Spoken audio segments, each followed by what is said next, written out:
Friends नमस्कार welcome to my channel लाभ to triple two কেমন আছেন বন্ধু।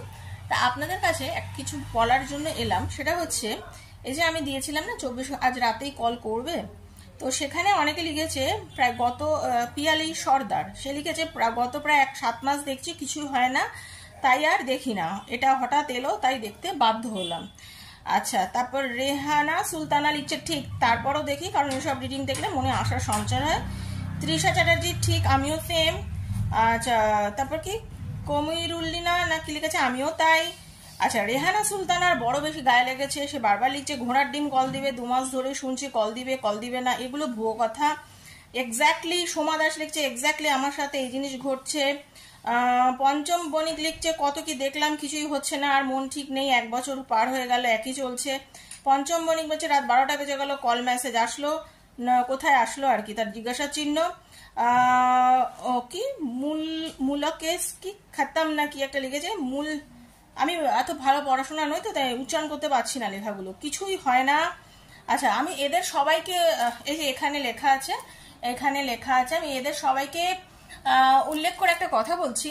হাতের 5টা আঙুল সমান না, প্রত্যেকদিন একই কথা বলায়, হাতের 5টা আঙুল যখন সমান নয়, তোমাদের প্রবলেমটা তোমার ব্যক্তিগত প্রবলেম, ঠিক আছে? এখানে আমি হাজার হাজার লোক দেখছে, এই ভিডিওটাতে কিছু না 5000-এর উপরে লোক দেখেছে, তো 5000 লোকের সঙ্গে এই ভিডিওটা পুরোপুরি যাবে না, ঠিক আছে? তোমার প্রবলেম বিভিন্ন বিষয় নিয়ে হতে পারে, তোমার আগে প্রবলেম ঠিক করো। তুমি যখন নার্সিসিস্ট করে মানুষের সঙ্গে সম্পর্ক রেখেছো কি দেখোনি, তোমার পার্টনারের মুখ তোমাকে আদেও ভালোবাসে কি ভালোবাসে না তার কোনো গ্যারেন্টি নেই, একটু তো একতরফাও প্রেম হতে পারে, তুমি একতরফা প্রেম করে গেছো তার প্রতি।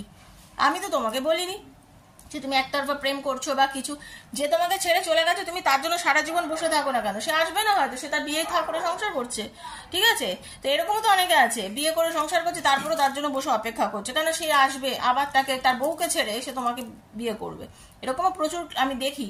তো প্লিজ বারবারই কথা বলছি, এগুলো জেনারেল প্রেডিকশন, সবার জন্য হচ্ছে, যার সঙ্গে যতটুকু রেজোনেট করবে সে ততটুকুই নেবে, যার রেজোনেট করবে না সে দেখো না। আর বাধ্য করেনি কেউ বসে বসে চ্যানেলে বসে ট্যারো দেখতে, যখন তোমাদের ট্যারো দেখে কিছু হচ্ছে না তোমরা ট্যারো দেখো না, তার জায়গায় নিজে কর্ম করো, নিজের কাজ করো, 2 পয়সা রোজগার করার চেষ্টা করো, আর যদি সেটা করেও থাকো তাহলে খুবই ভালো, তাতে কাজে আরো বেশি ফোকাস করো যাতে ফিউচারটা আরো ব্রাইট হয়। শুধু ট্যারো দেখে নিজের সময় নষ্ট না করে ফিউচার নিয়ে কাজ করো, যেটা তোমার ভবিষ্যতে কাজে লাগবে।